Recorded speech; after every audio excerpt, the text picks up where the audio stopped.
What's going on, everyone? My name is Kenneth Beard here with Stock Indices, where I go over economic data reports and I go over technical analysis, and I put that all together to make a assumption for you all, so you all can make money making trades. Let's hop straight into this video. Today is Thursday. We don't have anything as far as economic data planned for today. But yesterday was a pretty interesting day. I didn't get to make a video yesterday, but yesterday was a pretty interesting day in the market. We had initial jobless claims dropping from 271,000 to 267,000. We had continuous jobless claims from going from 2.10 million up to 2.16 million. And then we had the consumer price index, which was the biggest thing, previously at 0.4%, and then it skyrocketed up to 0.9%. So a pretty high increase in inflation for the consumer price index. For the core CPI, we came from 0.2% up to 0.6%. So we're seeing higher inflation in the U.S. economy.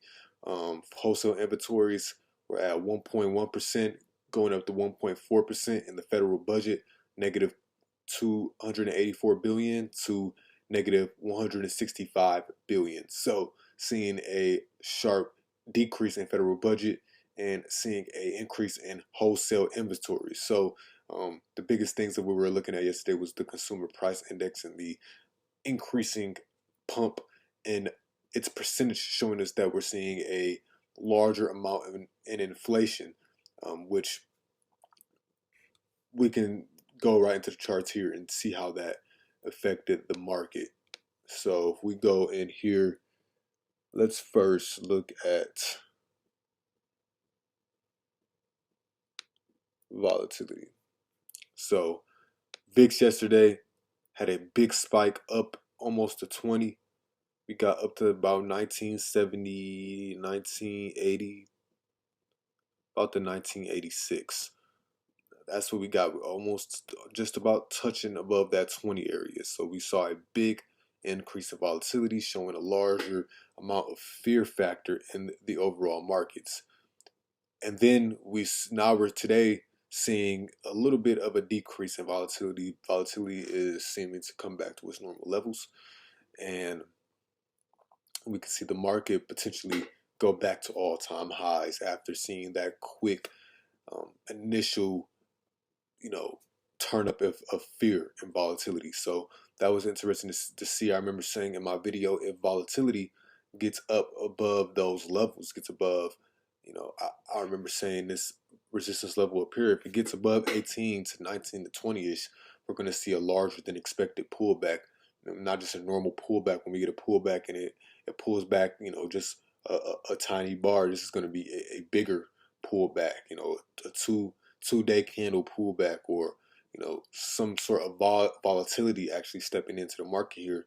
And the presence of the inflationary economic indicators, those really stepped in and made the market kind of confirm that overall pullback, which has already been happening. And I'm surprised, honestly, it wasn't a bigger pullback with profit taking and other things of that nature.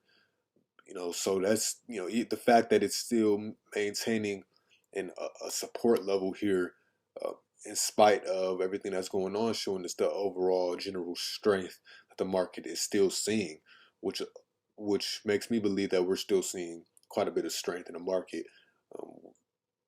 If it was something to be concerned about, volatility would, I believe, get above that 20 level, which we haven't got. That brings me into the S&P 500 futures. So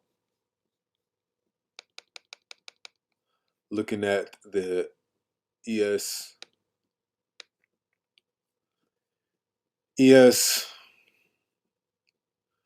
see this pullback that we got here, made the topping candle, had a strong close below the high of low day. Now we're seeing some support come in here.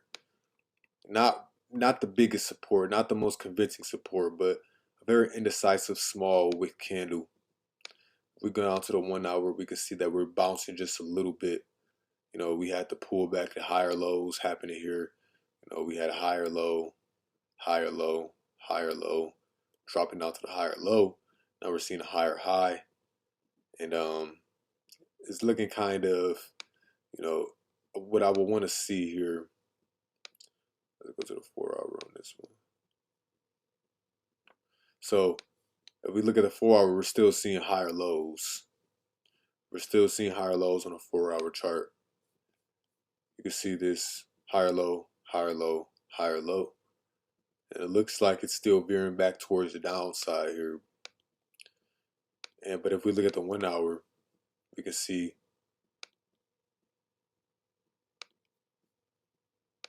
it is uptrending, but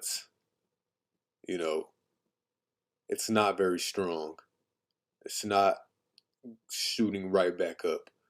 So the only reason why I mention that is because I have a long call debit spread that I would hope gains value with the uptrend and the decrease in volatility. So I want to see a decrease in volatility. Allowing my premiums, to actually, I would want to see this market just volatility curved up a little bit, but not too much. But essentially, you want to see an increase in volatility for long options. But I just want to see the value of my premiums increase with a move in my direction. And the move that I believe I entered in somewhere around here yesterday. We're dropping down still, so this will probably be my out. At the bottom of this pivot, my outing on this would be, if we can't maintain, I'd say like this level down here, because this looks like a support level here. If we can't maintain that 4620-ish area, I think it's a dead play at that point, because now we're dropping. If you drop down here, we're dropping 2% from the highs. 5%.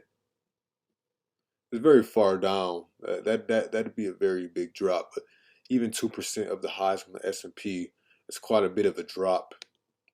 And so at that point, it's kind of like, okay, the market is dropping 2% in just a week. That's too much selling pressure. Clearly, I'm on the wrong side of this move. Now I have about 14 days out on expiration on the long options, so I do have time to kind of sit here and maybe be patient and just kind of let because we know the market is we know volatility will revert back to the mean. It's natural. It's a natural thing to happen. It's just a matter of when and if it's going to be in my specific time frame, my specific time window that I have. So that's it. Manage the risk. I know how much I'm risking on it. So nothing to be too concerned about. Next thing we're going to look at is the RUT. RUT, something probably a little bit better to want to be in. RUT seeing that pullback, but we have some clear support down here. I'm not entering into RUT. I do want to enter into RUT, but the thing that I will wait on for the RUT is if we see a strong close, and we get a strong close today. If we get a strong open past this level, and you may not see why I have this level charted here, but if we go to the 1-hour chart, we can see this is a clear level of resistance and support. So I charted that level. And my thought process is, okay, we'll see some psychological pull on this level. And if we do, then I want to see how strong are the buyers to potentially push it back above this level. So if we close strong today and open up tomorrow and continue to move strong, I'll enter in for more long call spreads on the RUT, potentially catching this breakout with some momentum to the upside and having a trailing stop above I'll be below the market and just take as much profit off the table as I possibly can. And if that happens, if the market keeps going up and my trailing stop keeps, you know, going up as well, and let's say I'm up, let's say I'm up 110%. I got a week left on my expiration contracts. I'm up a great profit. I'll just roll out to the next month. Take the profit, roll out to the next month. And, I can do that forever, essentially, as long as I don't get stopped out. So, you know, that's my whole thought process behind on that one. So yeah, that's for RTY, the small caps. Um, Looking at bonds here, still seeing a decrease. We closed pretty strong yesterday, opening up today, and it's continuing to see that. It opened up inside the body though, which is indicating us that we may see a reversal of some sort soon. But you know, but it could still continue to sell off here. Inflation is just giving us a run for our money. It's just why we're seeing a decrease in bonds, the 30-year bonds, and a decrease in the ES, in the S&P 500. We're seeing a sell off in both of these things, dealing with the fact that we had such high core CPI and consumer price um, index numbers. So that's for bonds. For the QQQs, opening at the high end of this body, but still seeing some red on the day.